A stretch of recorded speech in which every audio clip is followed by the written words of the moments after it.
According to research, kissing is good for you. Scientists say it stabilises cardiovascular activity and decreases high blood pressure and cholesterol. A good, passionate kiss increases your metabolic rate and gives approximately 30 face muscles a workout, which in theory helps you to stay wrinkle-free. On the diet front, we lose 12 calories during every passionate kiss, so kissing keeps you in good shape. One final encouragement about kissing that I like is apparently our brains have special neurons that help us to find each other's lips in the dark. So the question we're going to be addressing in this session is, how do we keep our love alive over the whole course of a marriage? We sometimes hear people say, that's not realistic.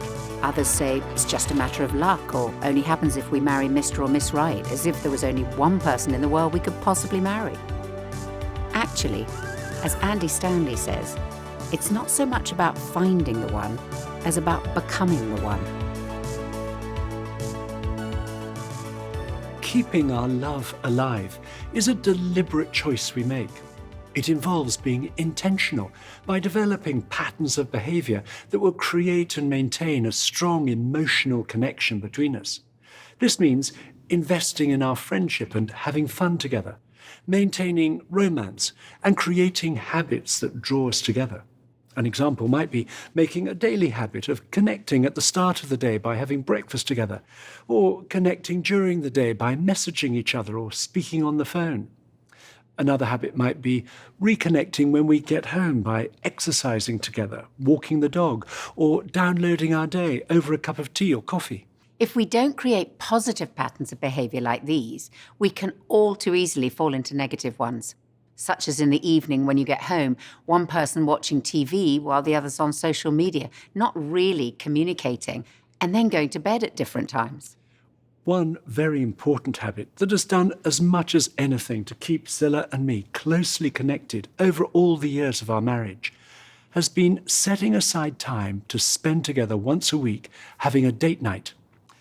We've discovered these weekly dates have two benefits. First, they give us a regular opportunity for effective communication at a meaningful level so that we keep deepening our understanding of one another.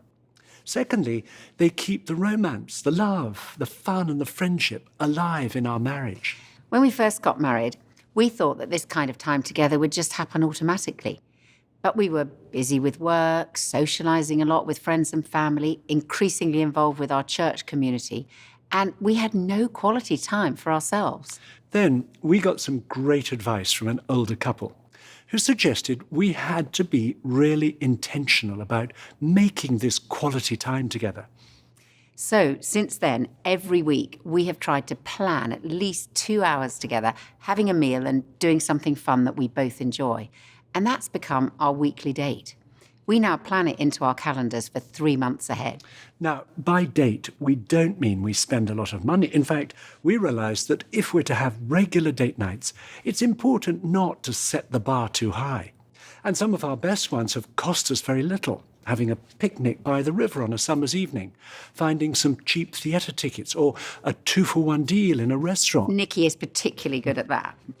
Or simply going for a walk. We vary what we do and when we have our date. If it's in the evening, we might stay at home. But if we do, we'll make sure it's different to a normal evening. Zilla cooks something special. We'll put candles on the table, put on some nice music. Or we may watch a film together that we'd both enjoy and generally make it feel romantic. So it's important for us both to be involved in organising what we do. And occasionally one of us will plan a surprise. But it's worth checking your partner likes surprises before you do that. Having a weekly date together might seem a funny thing to do once you're married. You're living in the same house and you're around each other much of the time. But that's exactly why we need to do this.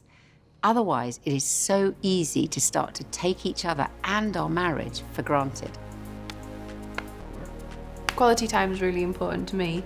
And I think you kind of knew that, but you'd sometimes think we'd had quality time when it had literally been half an hour lunch break. Yeah, or we had a different definition of it, didn't we? For me, quality time is just us two, no distractions, no work, no admin, but just discovering what we like, and we love going for walks, doing new things, eating food together is a big one. I think a game changer for us was getting a joint calendar where we can actually put something into the calendar. We can both see it. We kind of know what's to be expected.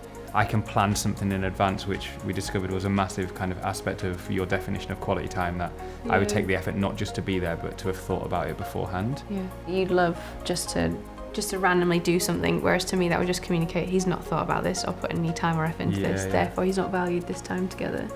So yeah, I think we've learned, haven't we? We're getting there. Yeah. For Grace, it's all about quality time. Yeah. Really. Sometimes if I fail to make the time, she would prompt me and I have to be conscious, there's a prompt. She needs it. You know, and I say, okay, I'll try and drop everything and then let's go out for a date night. Or let's just spend time together. Let's make sure the kids are in bed and this same couch, I'll be sitting on one end, she'll be sitting on the other end, and we'll just yak. Yeah. You know, we just talk. It sounds counterintuitive to an easygoing personality, but you need to be disciplined about having fun. It's a little weird to think about, but it works, right? I mean, if you carve out time where you can be easygoing and you can relieve the pressures of a normal work week and just really enjoy each other's company. And we try to not talk about kids or work. And I had to, especially after I stopped working, I had to really kind of prepare for our dates. I know that sounds kind of silly, but I would quick do a perusal of news just to see if there were any interesting stories or anything that I could bring to the relationship. Otherwise, you do have the tendency to sit there and say, well, my day was just like every other day I ever have. So I do try to make a little bit of an effort when we go out, and I think that also helps. Nikki and I always have our weekly date around a meal, as meal times provide the best opportunities for building friendship and having meaningful conversations. And our dates have often been the catalyst for us to talk at a deeper level than we have time for in the rest of the week. However, we've discovered that making conversation during meals and drawing each other out requires a conscious decision.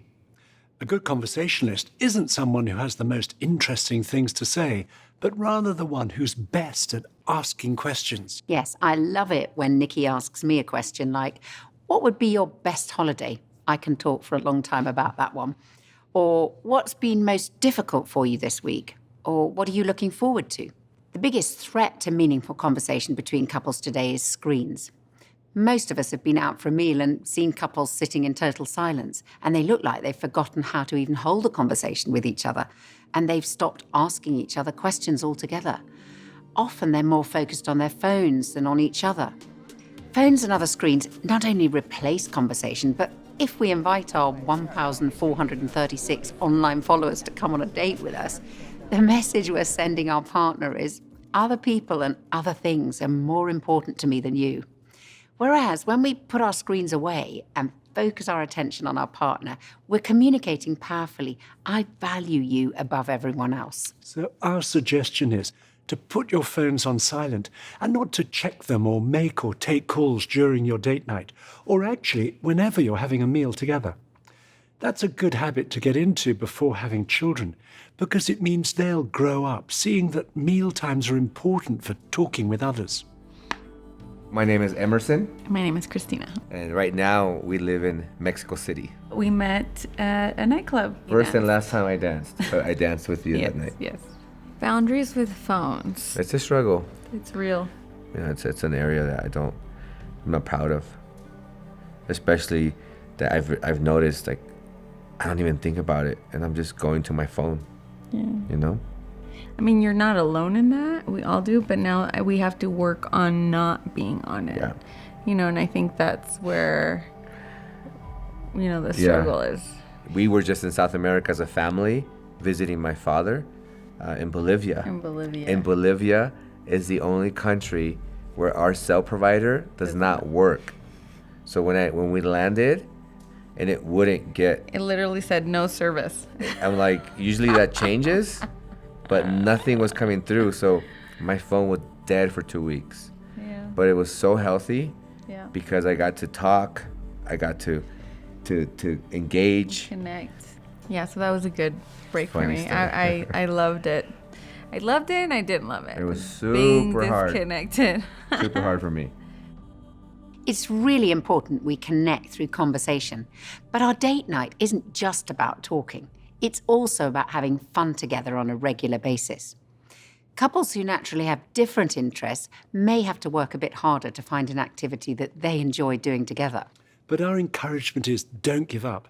Even if your last date night didn't go very well and you ended up having a huge row, persevering and being creative will mean that the net benefits over time will far outweigh the effort involved. So for the first conversation in your journal, Building Your Friendship, we want you to think about what you both enjoy doing together. Each of you separately write down 6 things. When you've finished, compare your lists. Then talk about how you could continue to have fun together, doing things like these for many years to come.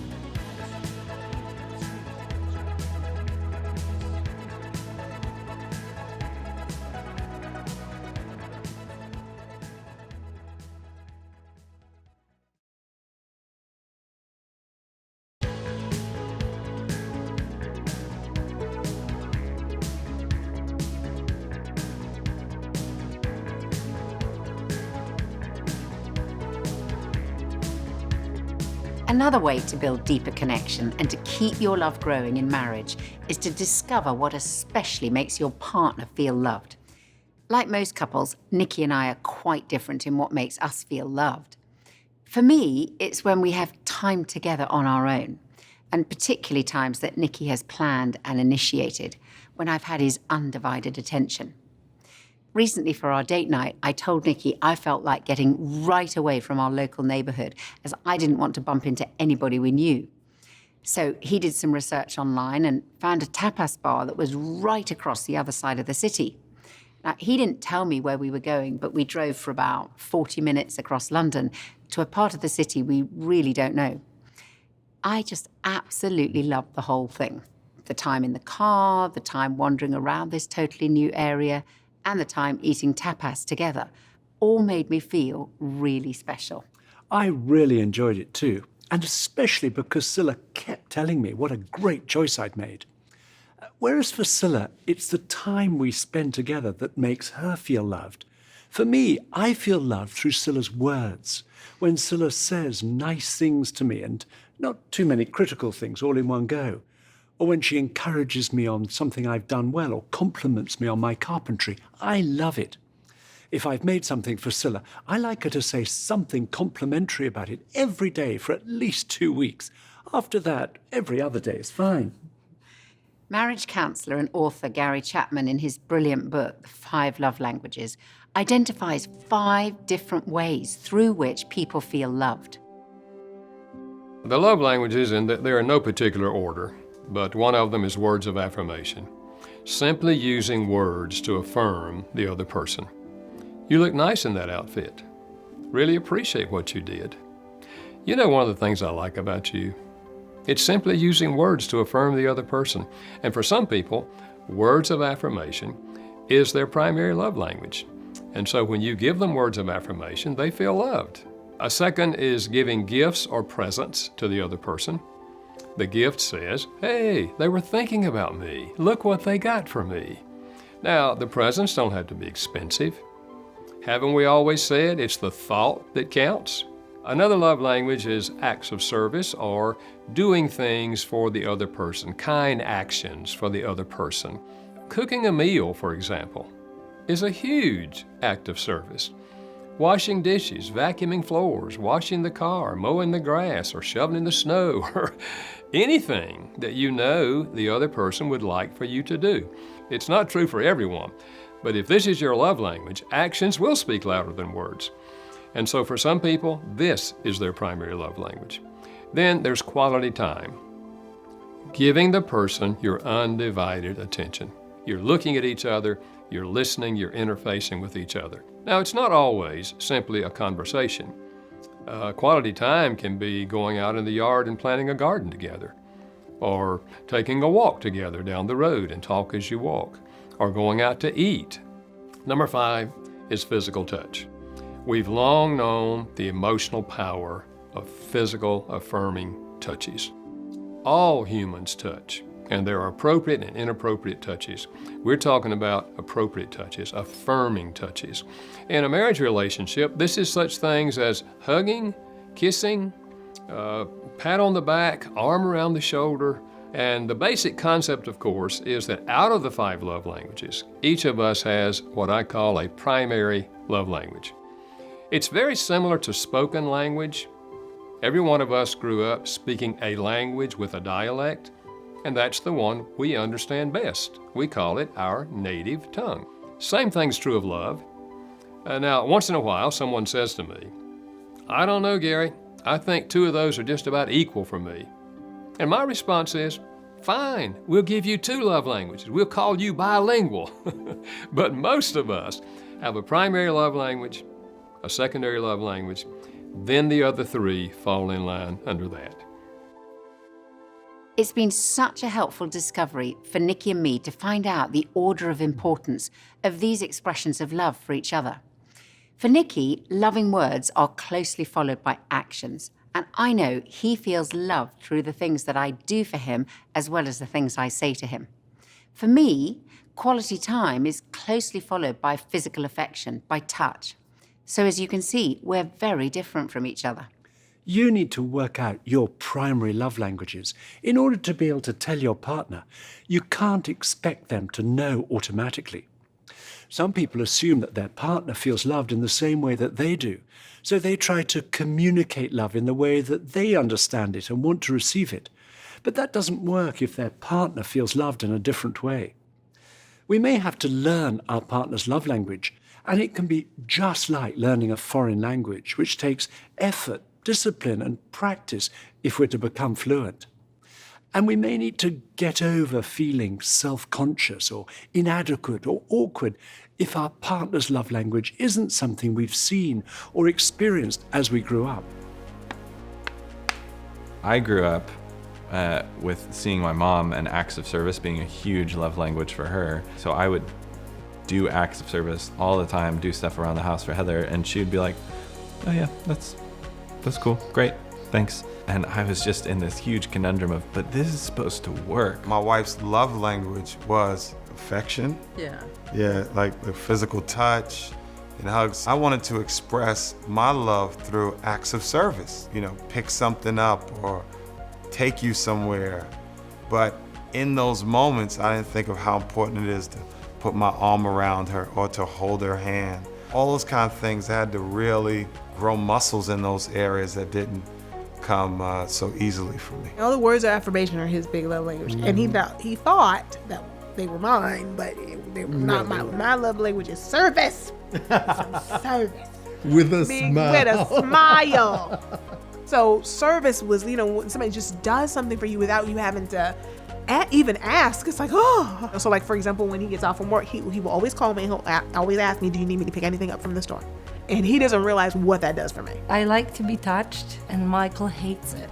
We had a first dance during our wedding, and I put my hand just behind Michael's head, and Michael tried to keep the smile going, so he was like, "Just take your hand off my head."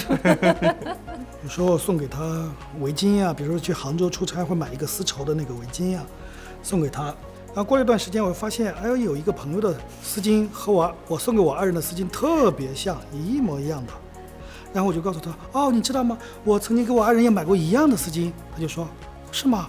你爱人送我了。讲啊，为什么把我的礼物送给别人呢？当我知道他的爱的语言是服务，还有包括肯定以后，省了很多钱。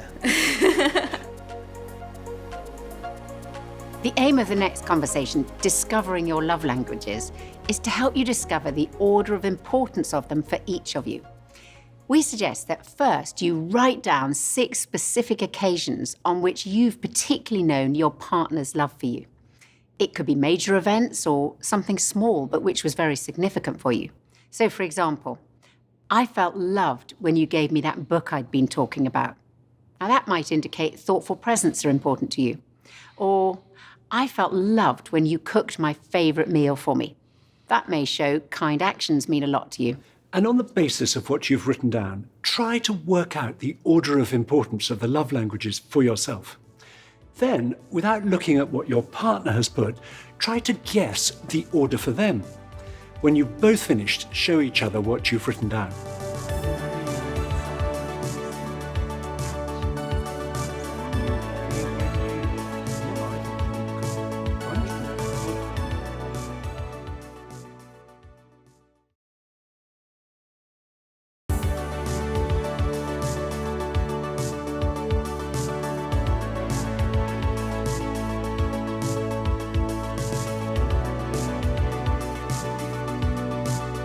Should that even be a question?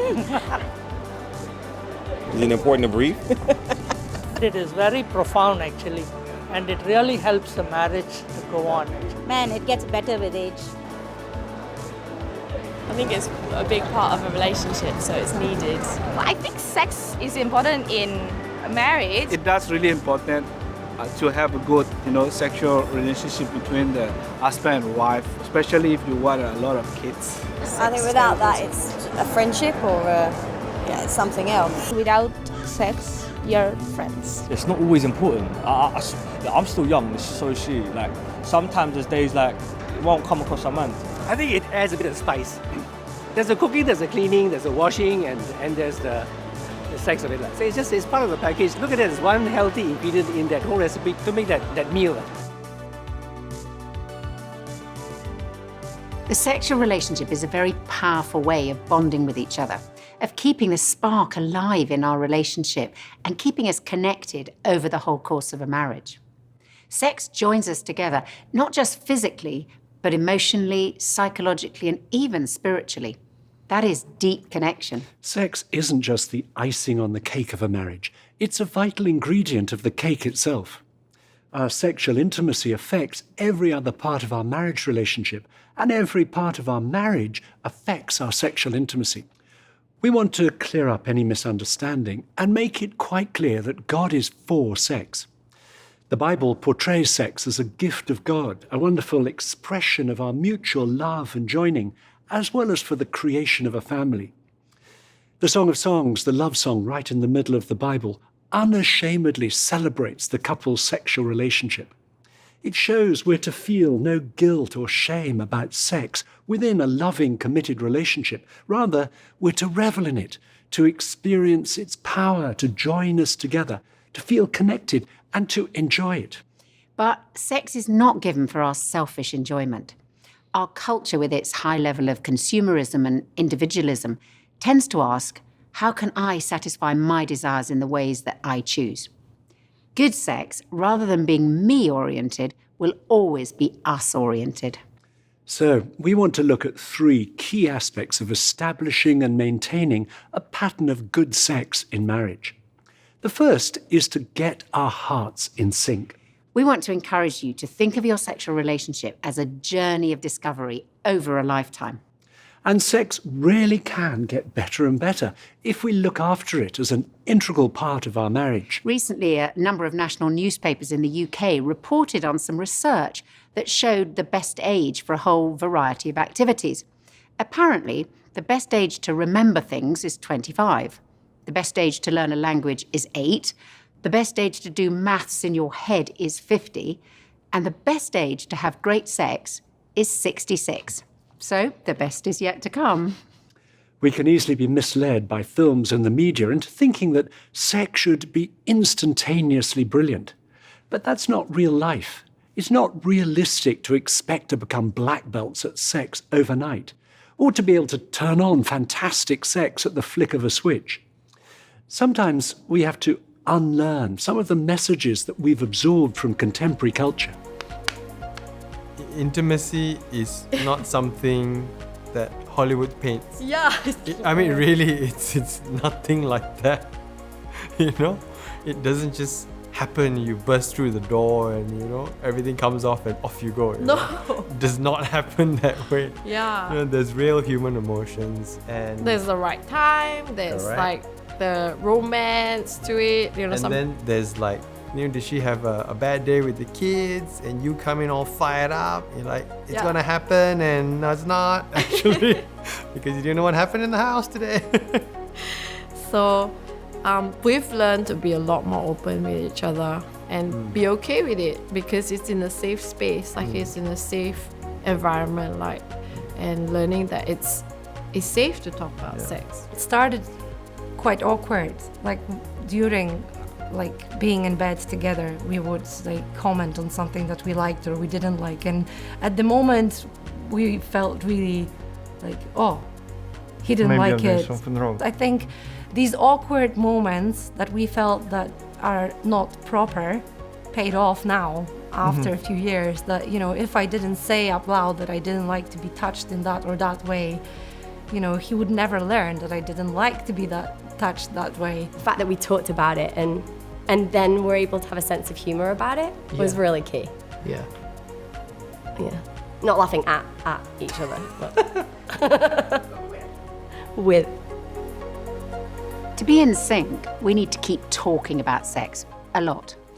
We recognise that can be difficult at first. Our sexuality is rightly a deeply private part of our lives, and talking about sex requires us to make ourselves vulnerable. Our encouragement is don't leave it to guesswork. The more we tell one another what we enjoy or don't enjoy, what we struggle with, what turns us on and what turns us off, the more natural it'll become. Being vulnerable like this builds emotional intimacy, which is the key to great sex. Getting our hearts in sync may also involve talking through any past sexual relationships, as these can lead to jealousy and mistrust. We need to bring closure for the sake of our relationship. Our advice is to face these things together and talk about them, and especially if you're engaged. You don't need to go into all the details, but it really is best to go into marriage with no skeletons in the cupboard. This may involve deleting old emails or texts, or disconnecting on social media from people we were previously attracted to, or deleting photos of previous partners, as these can all bring back unhelpful emotions from the past for us or for our partner. You might well need to say sorry and then forgive each other, which can be hard, but as we said previously, forgiveness is a choice we make, even when we may not feel like it. I'm Dimas Salaberios. I'm Tiffany Salaberios. We met at a church in Queens, New York. New York City. I was coming out of the church, she was coming in, and I grabbed the door, grabbed her hand, started to shake it, and I just had a loss for words. Years before I met Tiffany, I was involved in the drug world, and so I had a pretty wild story. So I was pretty ruthless on not going into places that could bring harm to us, not visiting old friends, all old girlfriends, things like that, completely cut off. No reason to be Facebook friends, no reason to check in with each other. Like we had those kind of conversations very early on, that, you know, we weren't gonna be inevitably in contact somebody with looks anybody. us up, right? Yeah, once in a while, Old boyfriends or somebody old would try girlfriends to- might look us up, and then we'll be like, oh, wow, okay, blah, blah, blah, blah, blah. Thank you, have a nice life, bye. And I would say that even now, as we meet members of the opposite sex, and we feel like, oh, this is a great friend or whatever, we kind of like make sure they're, like, it's like our friend, not, like we're not building up these side friend relationships with people, so. Yeah, so we have a lot of boundaries and things in place to keep us from making really dumb decisions. Yeah. The second way to maintain a pattern of good sex is to get our heads straight. You may have heard it said, the brain is the biggest sexual organ in the body. It's true. Good sex has so much to do with our state of mind. Filling our minds with what is beautiful, honourable, and mutually respectful about sex will positively enhance our sexual relationship. Conversely, if there are mental obstacles to intimacy, it'll be nearly impossible to enjoy good sex. Anxiety starts in the head, but it has a physical outworking in the body. What happens is we have a disconnect between our head and our body. To stay sexually aroused, we need a constant cycle, a constant circuit, if you like, between our head and our body. We need to be fully connected. If we're anxious, if we're worrying about sexual difficulties, we split the two off. In men, we see that with erectile dysfunction, an inability to get or keep an erection because they're feeling really anxious about it. We see in women people that are anxious about sex, for example, hurting, and they think I mustn't be anxious about it, but they're already tense, and that then compounds the problem. So it can be a sort of self-fulfilling prophecy, really. So rather than being connected, their head and their body connected to stay aroused, they're constantly worrying about what to do, how to touch their partner, which means they don't fully engage in what they're doing. Perhaps their partner is the same, and it means that sex is not enjoyable. So the anxiety around it keeps them from discussing it, but also really fully engaging in what they're doing with one another. It may be that we've also experienced sexual trauma or sexual abuse in our past, and that will significantly impact how we feel about sex in a relationship. So it's really important that we talk about these things with our partner, and it may be that you need additional support before you're able to move to a place where you're able to think about sex being positive, and that's where going to see a sex therapist can be really helpful. Anxiety about sex can seem like a huge obstacle in a marriage, but as a couple, you can overcome it. If you're struggling, our advice is don't bury the problem. Talk together, read a book about sex together, or seek expert help if needed. Another area that can negatively impact a couple's sex life, and one of the most common problems affecting couples today, is the accessibility of pornography. In our work with couples on the marriage course, we've come across increasing numbers of couples who are struggling with the impact of pornography on their relationship. There's a couple of problems with, pornography use to a marriage and to a relationship, but also to an individual.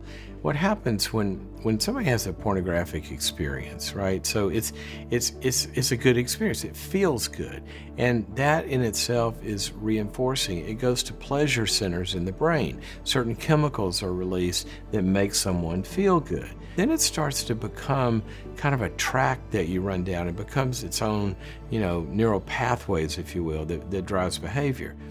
Now, that becomes really problematic for a number of reasons. One is you need more, there's diminishing returns.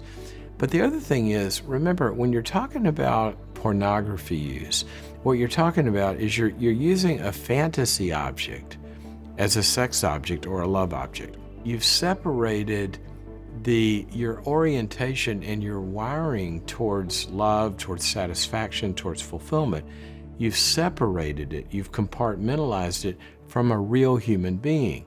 You're never getting to the place where the two of you can have everything that marriage was designed to provide.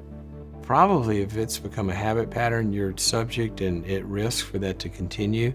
So it's really, really important that you kind of deal with this and you begin to get it out of your life, because what you got to do is you're going to commit to a person, and that person is a real person that you got to have full-fledged intimacy with. So deal with those issues in your life and talk about them in your, if you're engaged with your future spouse. And let me tell you, the sexiest thing probably that your spouse can know about you is that you possess the character internally. There you have self-control, and all of your self-control takes a steering wheel and aims it towards your spouse. That's a sexy person. We want to encourage you to have an honest conversation with your partner in as non-judgmental a way as possible. This stuff is so easy to get into and can be very hard to get out of. Being honest and taking steps to change your habits will have a hugely positive impact on your relationship and will make having good sex a reality in marriage. One final area where our brain will affect our sexual responses is if we have low self-esteem and a poor body image. And these negative thoughts can stop us wanting to be naked in front of our partner, or they leave us playing a very passive sexual role. And all of us today, both men and women, are bombarded with the body perfect image, whether that's online, on posters, or in magazines. The antidote is to keep telling each other on a regular basis, "You're so beautiful, you look great," or whatever words you'd most naturally use, whether your partner is dressed or undressed. That will build your partner's self-esteem. And this is what we see in the Song of Songs, the two lovers admiring every aspect of each other's bodies and telling each other again and again. and this becomes an integral part of their lovemaking. The next conversation in your journal is talking about sex. Write something to complete the first 2 sentences about getting your hearts in sync and getting your head straight, and then discuss what you've put with your partner. Now, we recognise this can be a hard area to talk about, but if you make a start, it'll get easier.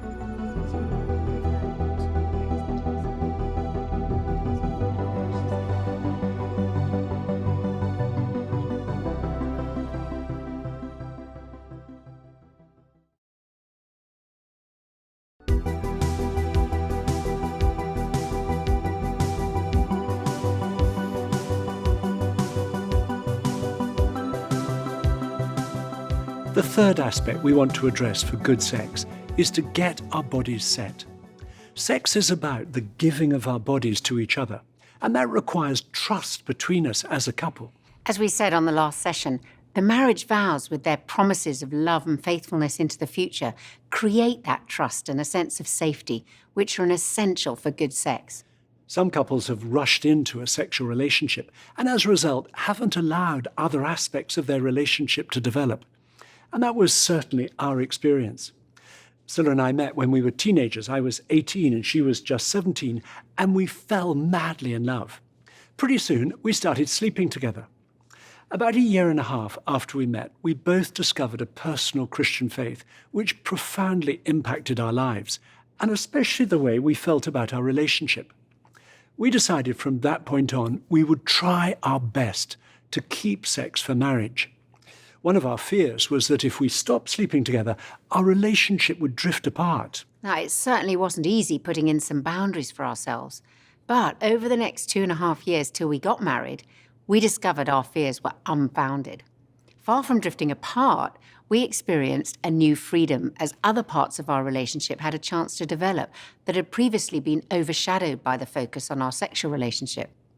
We got to know each other in a much more rounded way. We found out more about each other's character, each other's opinions and interests. We started to learn to distinguish between lust and love. And we also started to learn how to be more caring and thoughtful towards each other, which was all really important things to learn for when we got married, and continue to be important in our marriage now. We know many couples who've decided to keep sex for marriage, or, like us, to have a period of abstinence from sex prior to getting married.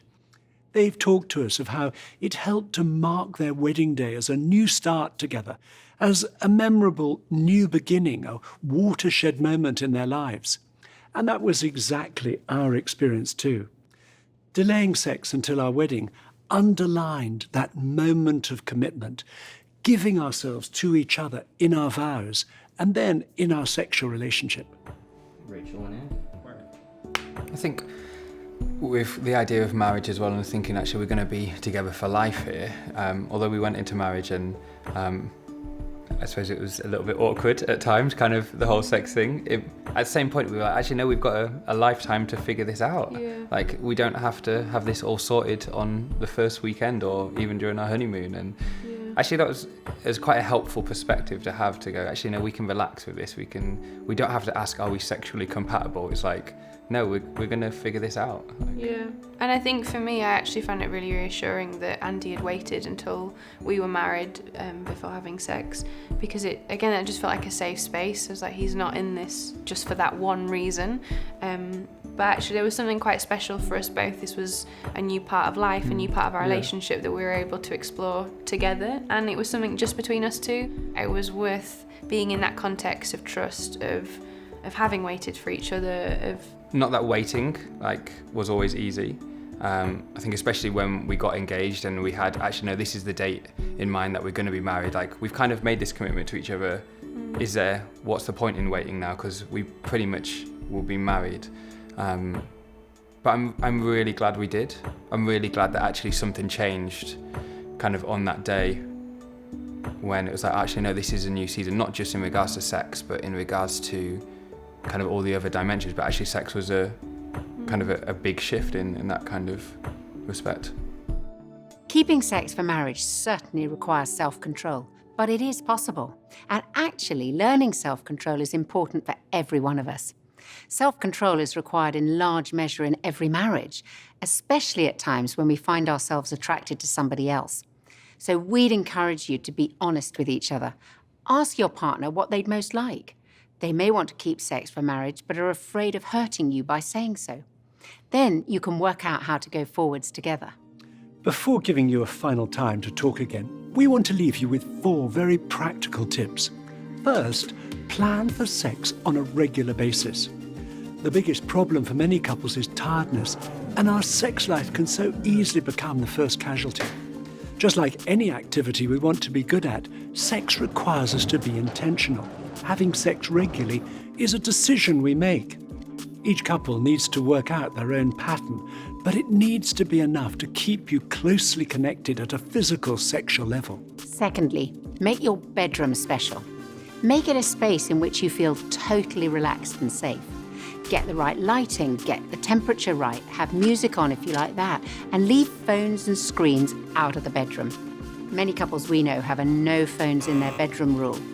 Your partner being more interested in a screen than you is a total romance killer. You can buy an alarm clock very cheaply, which may just be the best investment you make for your sex life. And get the biggest bed you can fit in your bedroom. You won't regret it. Thirdly, be creative. Talk together about what you like or might like. Try to avoid getting stuck in a sexual rut, not always same way, same place, same routine. It can help to read a book about sex. Be imaginative, but always be gentle, honouring and respectful of each other. Fourthly, plan a night or 2 away from home occasionally. Nikki and I know from experience that going away to a different place for even one night can be a great catalyst to reconnection if things have become a bit mundane and routine. Sex isn't just the icing on the cake, but a vital part of building a strong marriage over a lifetime. And our advice to you would be, invest in it. So now, for the final conversation, look in your journal at Talking About Sex Part 2. Write something in answer to the question, and then start to talk where you feel able to about what you've each written down.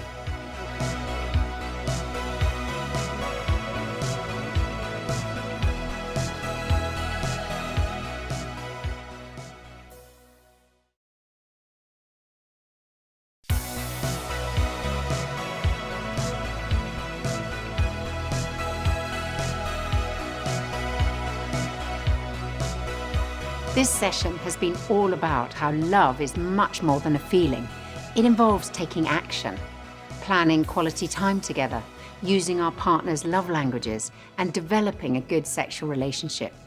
These are all ways that we can each choose to keep our love alive and growing. The reading we've chosen for this session is one we've heard at many weddings. It's from Colossians chapter 3, and in it, St. Paul describes what it means to put on love as deliberately as we might put on a shirt or a coat. As God's chosen people, holy and dearly loved, clothe yourselves with compassion, kindness, humility, gentleness, and patience. Bear with each other and forgive one another if any of you has a grievance against someone. Forgive as the Lord forgave you. And over all these virtues, put on love, which binds them all together in perfect unity. I'm going to finish by saying a short prayer. Thank you, Lord, that you show us the ways of putting on love. Please guide each of us to learn how to express love to our partner so that they feel loved. Thank you for the wonderful gift of sexual intimacy. We ask you to help us to use that gift to express and receive love in ways that will build our marriage over a lifetime. And we ask this in Jesus' name. Amen. Amen. Thank you so much for joining us, and we'll see you on the next session.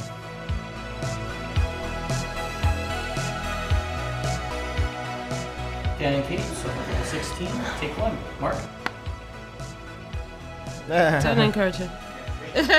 Pass it off camera. Here we go.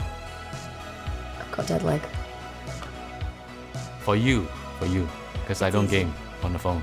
No, I play Candy Crush, and it's easy enough to just shut it off. You wouldn't always tell me how you felt. I've just burped. Just a really big burp. I'm so sorry. Is that cream egg? That's a cream egg burp. I wouldn't call myself a gamer. Definitely not hardcore. It's certainly not something that I feel comfortable talking about at all. But you're doing it right now on camera. That's all I'm doing. I'm doing anything else.